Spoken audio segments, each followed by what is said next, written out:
Kali ini kita akan explore di Lawang Sewu. Ya, kita opening dulu ah. Di sini nih bagusnya openingnya nih. Assalamualaikum warahmatullahi wabarakatuh. Halo sahabat Robi Channel. Udah kita update lagi ya. Sekarang Robi Channel ada di Lawang Sewu, Semarang dan Jawa Tengah. Kita akan explore.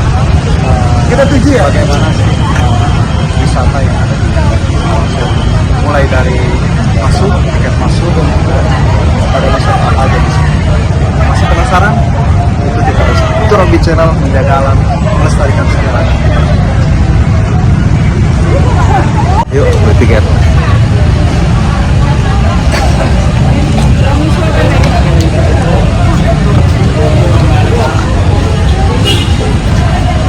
Untuk tiketnya berapa? 20.000 20.000 per kepala. per kepala. Itu yang dewasa. Anak-anak 10.000. Anak-anak 10.000. Jadi kita akan masak sampai jam 8. Jam berapa? Kepalanya kepala apa dulu ini? Kepala keluarga atau kepala apa? Mbak, boleh tanya kalau untuk tiket masuknya berapa? Kalau untuk dewasa 20.000. 20.000. Iya. Kalau untuk anak-anaknya 10.000. dari ininya dibatas nggak waktunya? Enggak, Pak. Nggak dibatas. Iya, bebas. Bebas. Iya. Jam sekarang sampai ke jam berapa ini di dalam? Sampai jam 8 malam. Sampai jam 8 malam. Oke. Mbaknya dengan siapa namanya, Mbak? Terima kasih. Mbaknya siapa namanya? Dengan Mbak Mut. Mbak Mut. Iya. Nanti ditonton di channel Turobi Channel ya. Oh iya, Pak. Itu Robi Channel, oke? Ya, terima kasih, Pak. Jam berapa, Mbak? Mana tiketnya, lihat? Nah,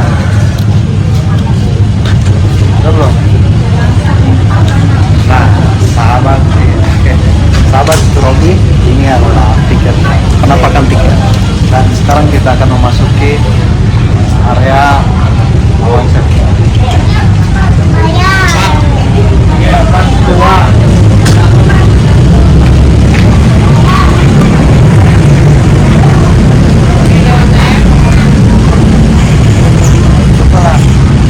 terus aja nih, Ma. Ini lanjut gitu. Lanjut terus. Ini vlog kita. Oh ya, balikin dulu lah. Nah. Ya udah, matiin aja dulu itu, Ma.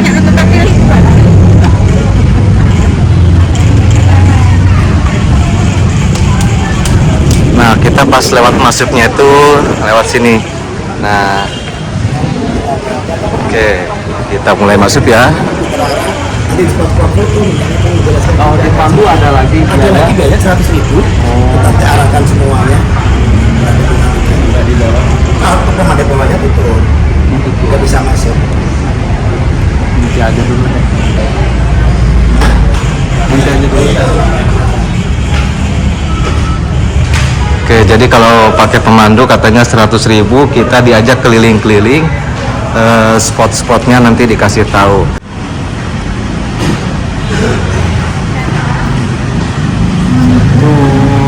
Sampai ujung.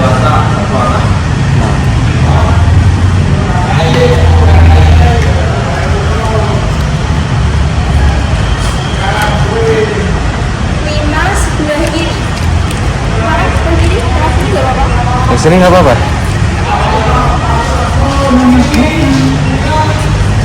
Kembali, silakan. Tinggal dorong aja. Oke. Iya, sip. Di sini sama Ibu Mil juga ada. Oke. Ini ada Mae, istrinya Pohel, sama Pohel, Mas Bodong, Mas Budi, sama Mas Bani. Masuk. Yuk, kita ekspor terus.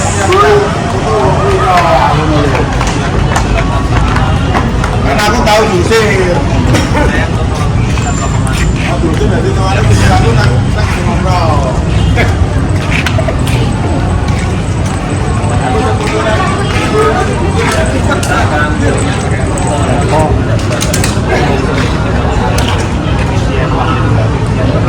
Mulai dari mana?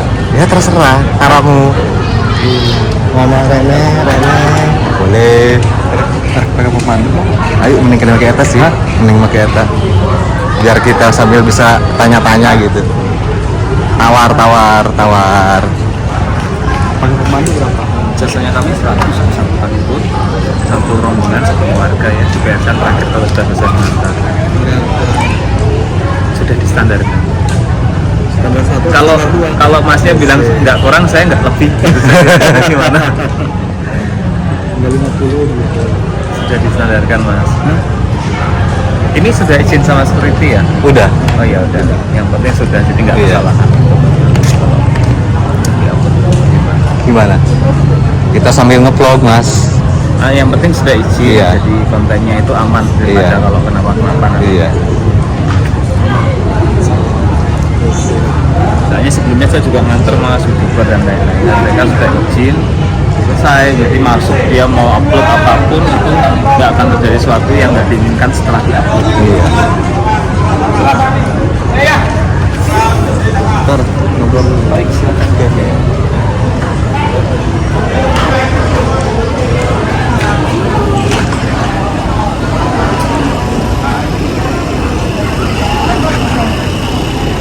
Iya. Ayo masuk dalam atas. mana dulu? Ini gedung museum ruang audiovisual. Nah, mana ruang museum? Ruang monumen logo apa?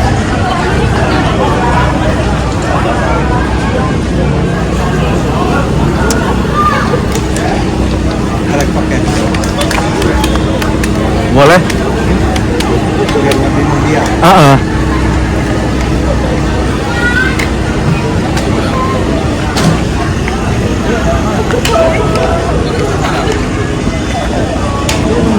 Orang tinggal.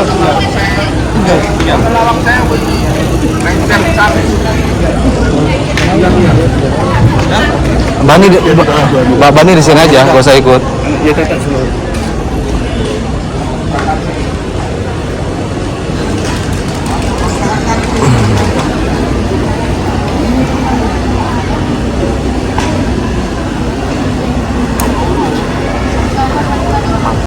Jadi, ya, kita masuk dari jam pertama. Oke. Dengan keluarga bapak siapa bisa saya panggil? Dari Mas Bodong. ya dari Balang Banten. Bala Banten. Iya.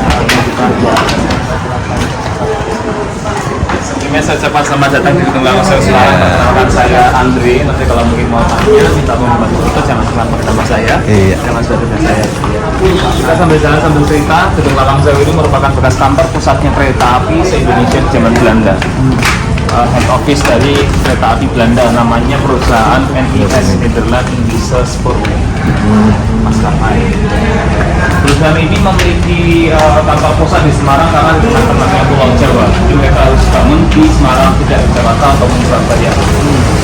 Karena Semarang kota yang sangat panas, karakteristiknya mereka membangun banyak pintu. Totalnya ada 928 pintu jumlah. 928 pintu.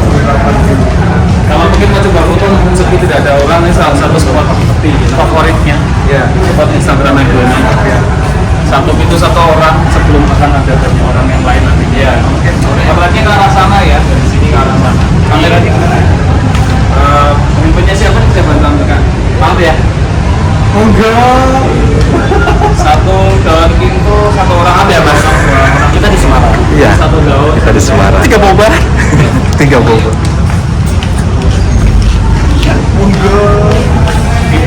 Balik pintu ya. Ya. Nah, ini pintu pertama satu mas. Itu kedua, sorry. Nah, ini sini dua. Nah, dan terus ini. Nah, jadi ini katanya spot fotonya nih. Atau berdua nggak apa-apa pak di dalam ini. Jangan. Nah, oke, semuanya lihat ke arah kamera dan senyum ya. Satu. Lihat kamera semua, satu dua. Yang lain belakang sudah ikut lambaikan tangan ibu bapak gini ya, enten ya. Oke, satu dua. Bagus sekali cukup. Kira-kira seperti itu. Nanti bisa saling kirim ya. Oke. Berjalan lagi. Kalau saya ini memiliki dua gedung utama bernama Gedung A dan Gedung B. Sekarang kita sedang di dalam Gedung A. Gedung A dibangun tanggal 27 Februari tahun 1904. Untuk material penggunaan gedung ini menggunakan material-material impor dari Eropa 80%. Sisanya 20% lokal seperti kayu-kayu untuk furniture, untuk kusen, pintu, dan batu fondasinya yang lokal. Selain itu impor, contohnya batu bata yang berwarna kuning ini dari Belanda, dari kota Venlo. Berarti konsep bangunan ini konsep apa nih? Lebih ke Eropa, apa ke Belanda, apa ke mana? Hasil akulturasi budaya. Akulturasi budaya, pencampuran budaya Eropa dengan Jawa. Oke. Terus banyak batuan digunakan di dalam gedung seperti ini. Ini adalah batuan granit dari Jerman, provinsi Bavaria. Secara material ini dari Eropa, tapi secara desain ini menyerupai candi-candi di Jawa. Jadi saya cerita tadi akulturasi itu seperti Iya. itu ya, ikatan Ikatan ya, Mas. antara dua kultur yang disatukan. Sambil masuk tadi, ini adalah bekas ruang-ruang kerja dari kantor kereta api Belanda ini. Kita punya 114 ruang kerja dalam ukuran yang berbeda, variatif ya. Karena apa? Karena satu ruang itu mewakili satu daerah di Indonesia. Satu ruang untuk Semarang, satu ruang untuk Jakarta, satu ruang untuk Solo, satu ruang untuk Medan, satu ruang untuk Makassar dan lain-lain. Ya, sehingga ukurannya berbeda-beda. Nah, ini fungsinya untuk mengelola keuangannya kereta api zaman Belanda saat itu. Dan kita masuk lagi. Untuk gedung A ini bagian dari lantai adalah batuan marmer yang diimpor langsung dari Itali, dan ini masih original kondisinya. Untuk tangga ini juga dari Jerman ya, dan di atas tangga utama kita punya stained glass atau kaca batu seperti itu. Tempat syutingnya film Ayat-Ayat Cinta pertama waktu itu, tempat sidangnya Fahri. Ini bisa kalau mau coba naik untuk foto kita bisa ke sana. Nanti kita bergantian dia karena tempatnya cuma satu, jadi kalau ada yang lain kita nanti bergantian sama yang lain.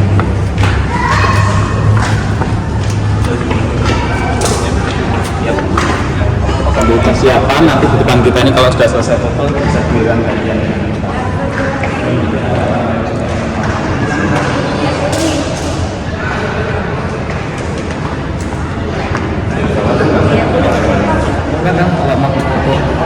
Ya.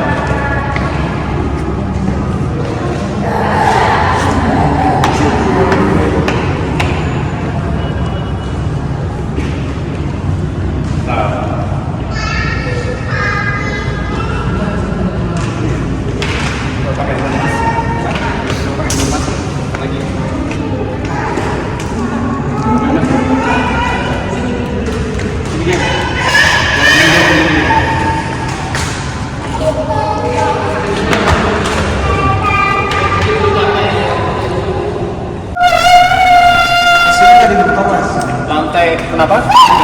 Lantai 2 ini area photo session, misalnya kalau untuk buat foto prewedding, katalog, modeling, syuting film, nanti bisa tekan kontrak karena ada biaya berbeda dengan privasi yang berbeda juga.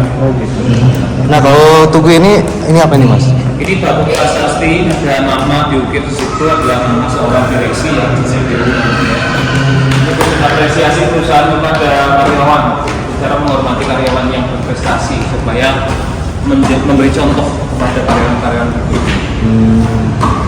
Jadi semacam tugu monumen. Tugu monumen.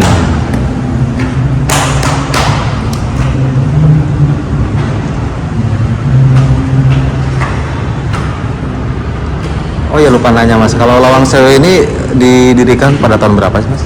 27 Februari 1904. 27 Februari 1904 untuk yang itu.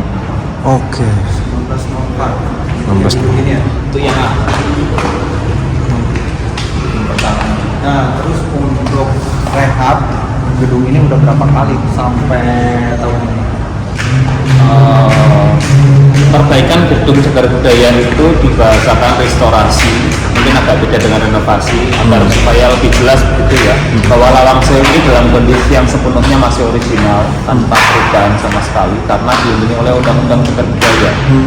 Kemudian perbaikan dilakukan, restorasi dilakukan tahun 2008, selesai di 2011, 5 Juni 2011 gitu. Saat itu Lawang Sewu dibuka kembali dalam kondisi yang masih sebenarnya, jadi ini tidak pernah ada penggantian gitu. Misalnya ada marmer pecah atau yang pecah, kalau kita ganti nanti merubah original batuan yang sama, kondisi yang sama gitu. Cuma tentang perawatan dari yang rusak diperbaiki, dan itu pertama kalinya. Mantap. Oke, lanjut. lanjut. Sambil kita jalan lagi. Oke.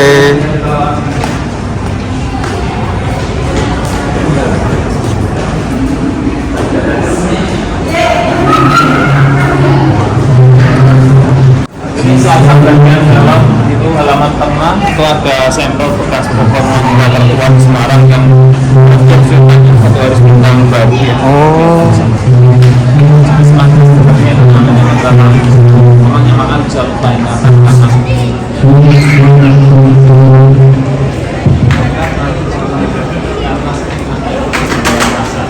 kalau kita bicara mangga melati kan kita berarti enak nih hanya melati.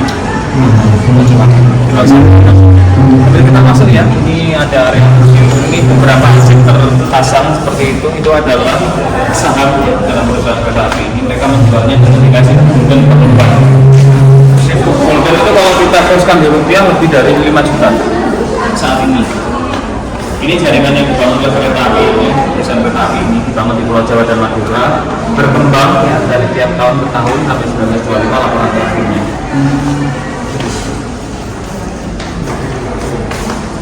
Ini adalah tokoh pendiri perusahaan yang mereka adalah orang-orang yang membuat kereta api ada di Indonesia.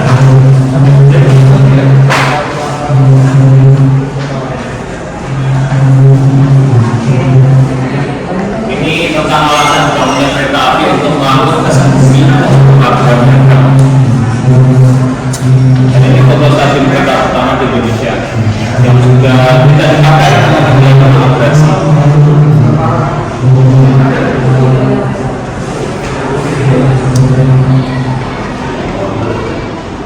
Itu Lawang Sewu sebagai kantor pusat dan itu sebagai stasiunnya. Stasiun di mana tempatnya? Yang ini di Desa Tagasari, Kecamatan Kemijen Kaligawe, jadi daerah yang dekat dengan Pasir Pantai Utara, dekat sama Pelabuhan.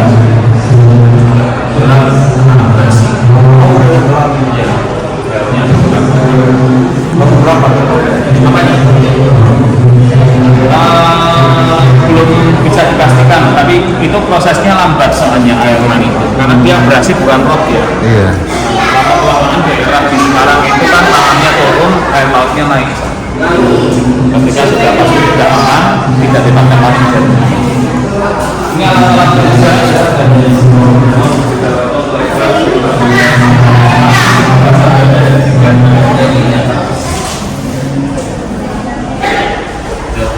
telepon yang belum pakai nomor, kita harus mengambil dan mengkoneksikan. Ini.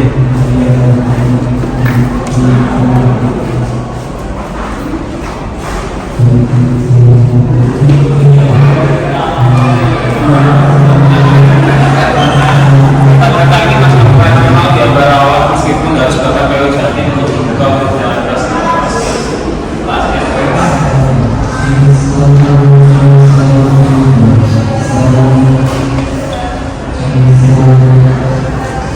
Nah, ini adalah salah satu miniatur kereta api yang ada di Ambarawa. Jadi nanti kalau misalkan kita ingin menaiki kereta tersebut, ada di stasiun kereta api Ambarawa. Ini jenis-jenis kereta yang ada di Ambarawa. Kita punya cukup banyak jenis kereta api tua. Tapi yang lihat aja di sini.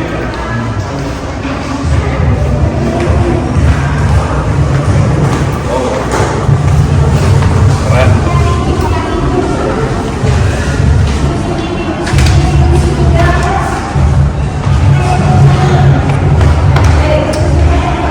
Ini ada tanah rel orang Semarang namanya ganjel rel. Ini bekas dari kayu di bawah rel kereta api yang sekarang kita jadikan Tambangan Kural. Siap, karena ada langkah yang mungkin kita mulai untuk buat kereta api sekarang. Kita pindah dulu ke Oke. Ya, mas gini. Jadi A sama B ini agak berbeda ya. A dibangun 1914, B 1916. Secara keseluruhan Jaraknya jauh-jauh. Oh gitu. ini lebih polos lah.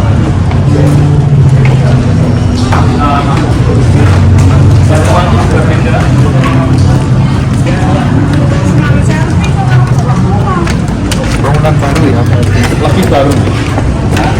Meskipun 1916 itu juga tidak termasuk baru, belum merdeka saatnya.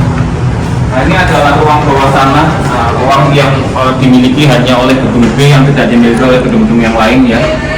Untuk fungsinya ini apa Mas? Belanda membangunnya sebagai struktur fondasi canggih berupa plat beton di bagian dasar dari gedung, selebar gedung sendiri. Jadi di bawah gedung ini terdapat plat berbentuk beton gitu, untuk menjaga dari perubahan kontur tanah. Kemudian fungsi sekundernya adalah sistem resapan air hujan. Jadi setiap waktu di bawah kita itu selalu ada air, dia diserap dari genangan ketika hujan deras di lingkungan Lawang Sewu, agar Lawang Sewu selalu dalam kondisi kering. Karena Belanda tahu betul cara memperlakukan kota Semarang. Nah, Semarang yang bekas garis pantai, mereka tidak mau panas, gedung ini punya banyak pintu. Mereka tidak mau kebanjiran, ada sistem resapan air di bawahnya, atau drainase ya panggilannya. Berarti sewaktu-waktu bisa tinggi juga ya airnya? Tentu ya, memang fungsional dan harus dibuang pakai mesin pompa menuju ke sungai setelah selesai hujan deras.